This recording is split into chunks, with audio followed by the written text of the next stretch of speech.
Hello everybody, I'm in one of my little secret spots. This is an off-the-cuff video I want to do. I just got a text from Brother Bear. I'm on my way to get Pops. It's Tuesday afternoon, and I made the teaching video this morning. I'll probably upload that later. But I felt I wanted to make a little video. I have to go to a VA appointment. I got my appointment this month, and I have to make this appointment because they're going to kick me out of the VA coverage because I don't make those appointments.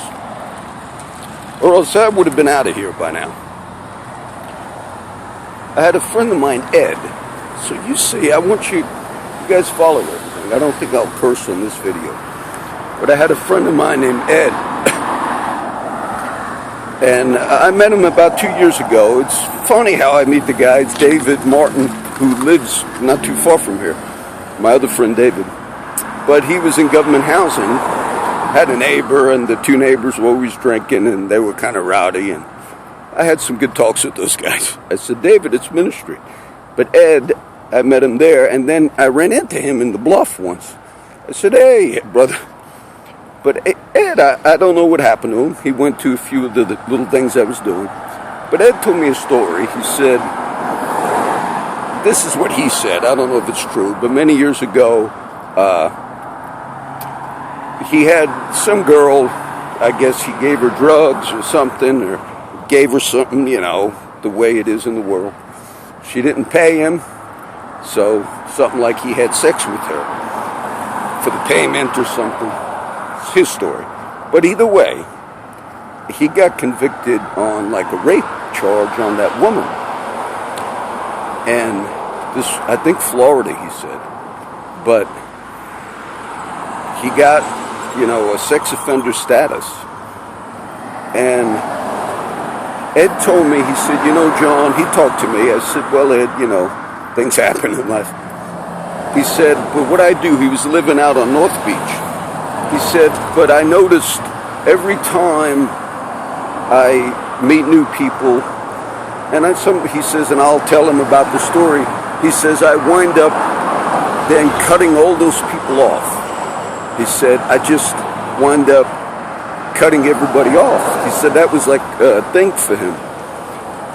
And I noticed a lot of the things you've seen me, those who've been with us for a while. There's not too far, I'm going to go get Pops, he's waiting for me. But not too far from here is the bank where some lady works at. The family of the people where Pops lives. They own that property, and that's where the wife lives, who accused the ex-husband of molesting the children.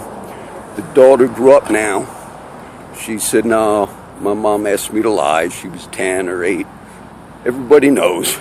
But that guy, he got out of prison, and he's at a halfway house. I guess he's out. I haven't run into him yet. They think that's like funny, like you got that. So I don't take any of those things lightly, especially when you pay taxes for all of the function of all of the system and others don't, and they can use it that way. It's been used that way multiple times. This is just, I want you to see, to get a feel. And so, in society, you never lie. You never lie. And those that did and said, oh, okay, we thought it'd be over. It's never over. People pay for that. I like the doctrine of hell. Because people are going to go to hell for that. So I wanted you to get a sense that any false testimony, and then the things that you see me read, you pay for the police department, you pay taxes for those guys, and then you're basically informed we can't stop officers from assaulting people, you know. Very, very strange that my taxes pay for all of that. So I just stopped to give you a little feel. Tomorrow we'll do the regular video that I have. But I wanted people to understand. You see that stuff. I haven't lied to you guys. And that's what upsets me. We live in a different world now with online things. I have a friend some of the other guys said, I got a friend that has all types of, try to murder people and all. They were asking me, how do you spell his last name? He's a mutual friend who I help. They cannot find nothing on him, all the whatever attempted murders he has done and all of that. There's no record of any of that. They were telling me, my other friends, I said, well, that's good. I had another friend, David's girlfriend, Jackie. David lives right down here. She had like 12 DUIs and all past things, and he got in an argument with Jackie a while ago. She stole something from him. He called the cops. There's no record of it or anything. And then, here comes the cop now. Good. And then they might stop me and say, oh, you're out on the street during the day. You're not supposed to be out on the street during the day. And of course, my taxes pay for all this. And one of the other ones, I forget. Oh, yeah, Jimmy was telling me his ex-wife or ex-girlfriend, Cindy, she's got 3 months for something, but she has all types of felonies.